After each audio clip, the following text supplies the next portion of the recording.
48 घंटे से पहाड़ पर फंसे लड़के को बचा लिया गया, जो 2 दिन पहले अपने दोस्तों के साथ केरल में पालक्काड के पास पहाड़ पर ट्रैकिंग के लिए निकला था।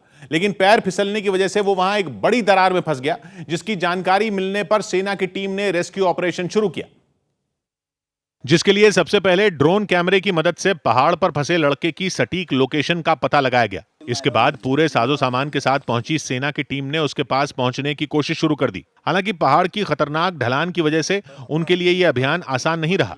इसीलिए उन्होंने पहले एक मोटी रस्सी के एक सिरे को वहां मौजूद बड़ी चट्टान पर बांधा। इसके बाद संभलते हुए सेना के जवान पहाड़ पर फंसे लड़के तक पहुंचे और रस्सी की मदद से उसे पहाड़ की चोटी तक पहुंचाया गया।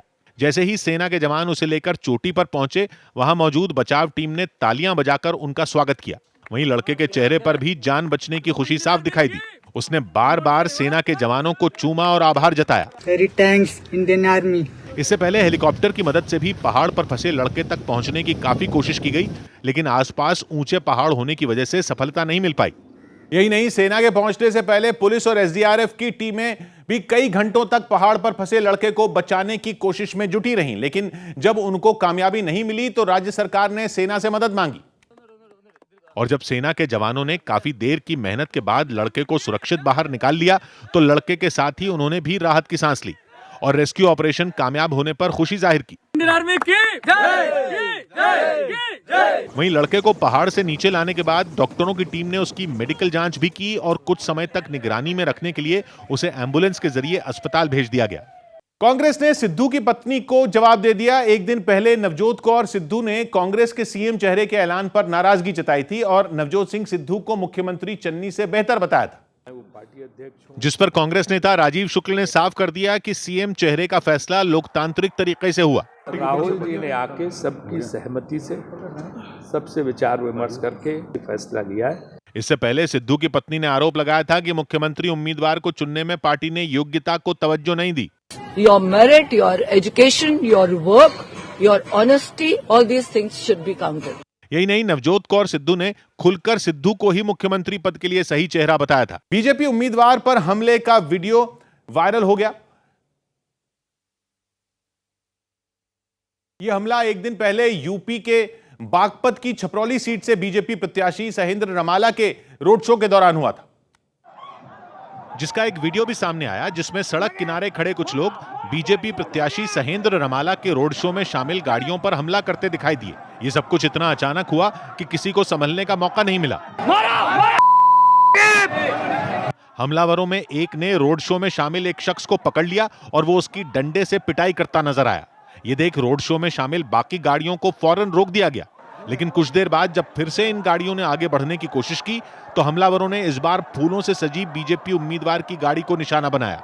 ये देख उनके कुछ सुरक्षाकर्मी फौरन ढाल बनकर सामने आ गए, जबकि बाकी के सुरक्षाकर्मियों ने हमलावरों पर काबू पाने की कोशिश की, लेकिन उन्हें सफलता नहीं मिली। हालांकि इस घटना में बीजेपी प्रत्याशी सहेंद्र रमाला बाल बाल बच गए, मगर उनके पीछे चल रही गाड़ियों को भी वो लोग निशाना बनाने से नहीं चूके। इसके बाद तो वहां नौबत मारपीट तक पहुंच गई और बीजेपी प्रत्याशी के समर्थक भी हमलावरों से भिड़ गए। हंगामे और मारपीट का यह दौर वहां काफी देर तक चला। बताया गया कि इस दौरान पथराव भी हुआ। इन हालात में रोड शो में शामिल लोग वहां से किसी तरह बच निकलने में कामयाब रहे। बीजेपी उम्मीदवार सहेंद्र रमाला ने एक दिन पहले अपने साथ हुई इस घटना में शामिल उपद्रवियों पर कार्रवाई की मांग की। कौन लोग थे वैसे? वो असामाजिक तत्व हैं जिनके अपने कुछ आइडेंटिफाई हो चुकी है। जिस वक्त ये सब कुछ हुआ, कुछ लोग अपने मकानों की छतों पर खड़े दिखाई दिए। इन्हीं में किसी ने अपने मोबाइल से इस घटना को रिकॉर्ड कर लिया। तो एक और पोस्टर गर्ल ने कांग्रेस का साथ छोड़ दिया। प्रियंका मौर्य के बाद वंदना सिंह भी कांग्रेस से इस्तीफा देकर बीजेपी में शामिल हो गई। वो कई साल से पार्टी से जुड़ी थी और यूपी कांग्रेस के लड़की हूं लड़ सकती हूं अभियान का हिस्सा थी, लेकिन टिकट बंटवारे पर नाराजगी जताते हुए उन्होंने कांग्रेस का साथ छोड़ दिया। इसके साथ ही वंदना सिंह ने बीजेपी का दामन थाम लिया। लखनऊ में लक्ष्मीकांत वाजपेयी ने उनका पार्टी में स्वागत किया। हम इतने सालों से मेहनत कर रहे हैं, हमारी मेहनत को देखते हुए हमको भी मौका देना चाहिए था। कांग्रेस की पोस्टर गर्ल रही वंदना सिंह ने यह भी आरोप लगाया कि कांग्रेस में पैसे लेकर टिकट बेचे गए और उन्हें इस मुद्दे पर प्रियंका गांधी से मिलने का मौका तक नहीं दिया गया। इससे पहले कांग्रेस की पोस्टर गर्ल प्रियंका मौर्य ने भी पार्टी छोड़ दी थी। वो लड़की हूं लड़ सकती हूं कैंपेन को जोर शोर से चला रही थी। अनुप्रिया पटेल ने मां के लिए सीट छोड़ दी। बीजेपी से गठबंधन में यूपी की प्रतापगढ़ सदर सीट उनकी पार्टी अपना दल के खाते में आई थी, लेकिन वहीं से अपना दल कमेरावादी की अध्यक्ष और उनकी मां कृष्णा पटेल चुनाव लड़ रही हैं, जिन्होंने प्रतापगढ़ सदर सीट से नामांकन दाखिल कर दिया। उनके पर्चा भरने के बाद ही अनुप्रिया पटेल ने उस सीट पर अपना दावा छोड़ दिया और सीट बीजेपी को सौंप दी। अपनी बेटी के इस फैसले पर कृष्णा पटेल कुछ कहने से बचती दिखाई नहीं। ये उनकी पार्टी की बात होगी, उसमें क्या रहा ये मुझे आपसे पता चला। अनुप्रिया पटेल ने सीट बीजेपी को वापस की तो पार्टी ने राजेंद्र प्रसाद मौर्य को कृष्णा पटेल के खिलाफ चुनाव में उतार दिया। लेकिन अनुप्रिया पटेल के इस कदम ने प्रतापगढ़ सदर सीट पर पार्टी के लिए प्रचार कर रहे उनके समर्थकों को हैरान कर दिया, क्योंकि बीजेपी से गठबंधन के बाद से ही प्रतापगढ़ सदर सीट अपना दल को मिलती रही है। 2017 के चुनावों में इस सीट पर अपना दल के संगम लाल गुप्ता विधायक बने थे और उनके सांसद बनने के बाद 2019 में हुए विधानसभा उपचुनाव में भी अपना दल ने यहां से जीत दर्ज की थी। लेकिन इस बार इसी सीट से अनुप्रिया की मां अपना दल कमेरावादी के टिकट से चुनाव लड़ रही हैं, जिनका समाजवादी पार्टी से गठबंधन है। बताया गया कि अपनी मां के चुनाव लड़ने की वजह से अनुप्रिया पटेल ने अपनी पार्टी की परंपरागत सीट छोड़ दी। हिजाब विवाद में पाकिस्तान की एंट्री हो गई। हालांकि यह मामला कर्नाटक राज्य का है और इस पर हाई कोर्ट के फैसले का इंतजार है, लेकिन पाकिस्तान जबरदस्ती इस मामले में अपनी नाक घुसा रहा है और बेगानी शादी में अब्दुल्ला दीवाना बन रहा है। अपने बड़बोलेपन के लिए दुनिया भर में शर्मिंदगी झेल चुके पाकिस्तान के विदेश मंत्री शाह महमूद कुरैशी ने हिजाब विवाद पर ट्वीट किया। उन्होंने लिखा कि मुस्लिम समुदाय की लड़कियों को शिक्षा से वंचित रखना उनके मानवाधिकार का उल्लंघन है। यही नहीं, उन्होंने ये भी लिख दिया कि लड़कियों को हिजाब पहनने पर सताया जा रहा है। ये वही पाकिस्तान है जहां आए दिन महिलाएं अपने अधिकारों के लिए सरकार से भीख मांगती नजर आती हैं। भारत के नेताओं ने वहां के विदेश मंत्री के ट्वीट के बाद उन्हें यही बात याद दिलाई। ने पाकिस्तान का नाम लिया, धार्मिक स्वतंत्रता का नाम लिया। मैं तो आपसे पूछना चाहूंगा, उन मंत्री जी से पूछ लीजिए, उनके यहाँ धार्मिक स्वतंत्रता है क्या? ओवैसी ने तो पाकिस्तान से दो टूक बोल दिया कि वो भारत के मामलों में दखल न दें। पाकिस्तान भाड़ में जाए ना, ये देश मेरा, तुम्हारा नहीं, हमारे घर का मामला है। हिजाब विवाद कर्नाटक के उडुपी से शुरू हुआ था, जो धीरे धीरे राज्य के शहरों के स्कूलों और कॉलेज में पहुंच गया था। एक दिन पहले तो वहां कई जगहों पर हिंसा भी हुई थी, जिसके अगले दिन इस विवाद की गूंज देश के दूसरे हिस्सों में सुनाई दी, जिनमें कोलकाता की आलिया यूनिवर्सिटी भी शामिल है, जहां के छात्र हिजाब के समर्थन में एकजुट हो गए। उन्होंने कॉलेज कैंपस में प्रदर्शन किया। इन छात्रों ने अपने नारों के जरिए हिजाब पहनने की आजादी मांगी।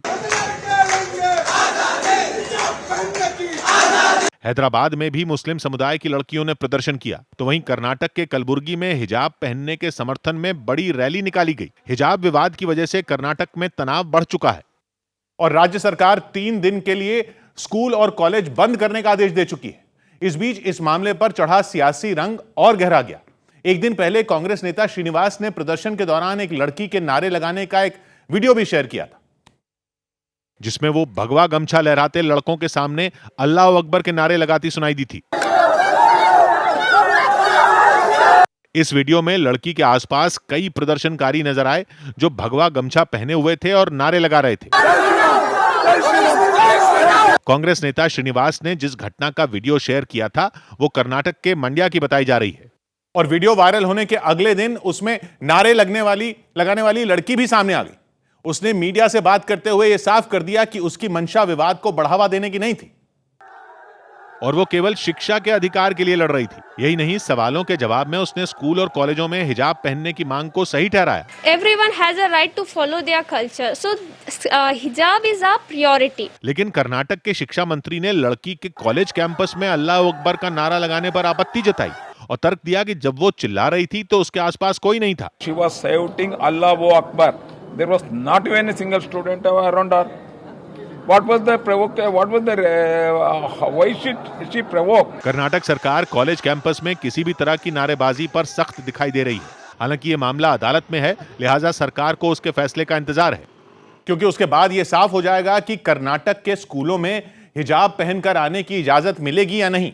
मुस्लिम समुदाय की महिलाएं हिजाब, बुर्का और नकाब पहनती हैं और तीनों ही अलग अलग हैं। बहुत सारे लोग हिजाब, बुर्का और नकाब को एक ही चीज मानने की गलती कर देते हैं, लेकिन इनमें अंतर है। हिजाब से केवल सर ढकता है और उसे पहनने पर चेहरा दिखाई देता है। ये एक तरह का दुपट्टा होता है जिसे मुस्लिम समुदाय की महिलाएं ओढ़ती हैं। अब जो मैंने पहना हुआ है उसे हिजाब कहते हैं। ये वही हिजाब है जिसके चलते कर्नाटका और साफ तौर पर और कई सारे राज्यों में जो है वो बवाल मचा हुआ है। लेकिन नकाब में पूरा चेहरा ढका होता है और केवल आंखें दिखाई देती हैं। मुस्लिम समुदाय की कई महिलाएं घर से बाहर निकलने पर नकाब पहनती हैं। जो मेरा पूरा चेहरा है वो ढका हुआ है, सिर्फ मेरी जो आंखें हैं वही दिख रही हैं। हिजाब और नकाब से केवल सर और चेहरा छिपता है, लेकिन बुर्के से महिलाओं का पूरा शरीर ढक जाता है।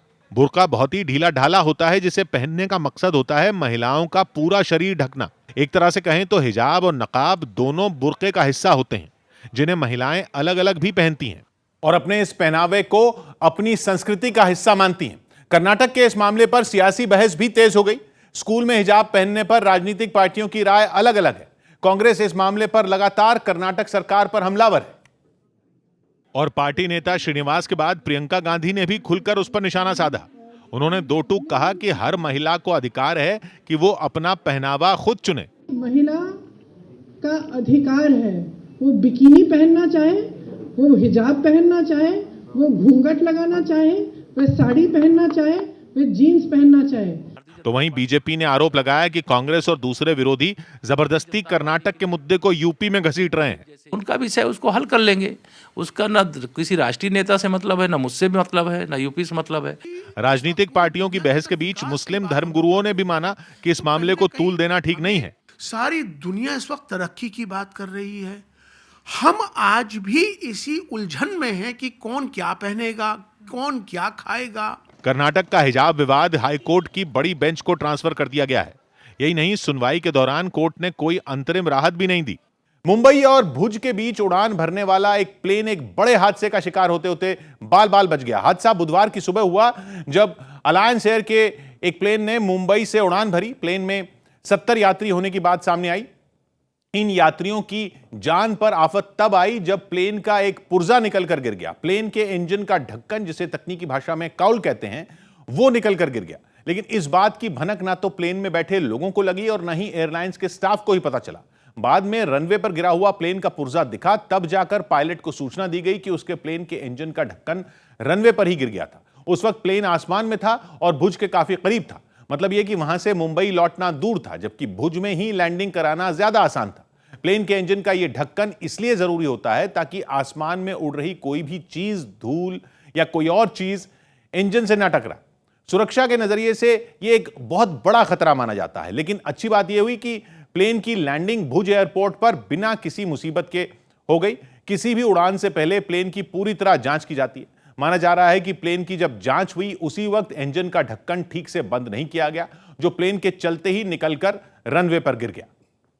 एसपी नेता की बदसलूकी का वीडियो वायरल हो गया, जिसे केंद्रीय मंत्री अनुराग ठाकुर ने सोशल मीडिया पर शेयर किया और इसके जरिए समाजवादी पार्टी के कार्यकर्ता पर महिला से बदसलूकी का आरोप लगा दिया। क्योंकि इस वीडियो में एक शख्स सड़क पर चल रही एक महिला की पीठ पर एक स्टिकर चिपकाता नजर आया और फिर उसका हाथ छूते हुए आगे की ओर बढ़ता दिखा, जबकि कुछ लोग उसकी इस हरकत की तारीफ करते सुनाई दिए।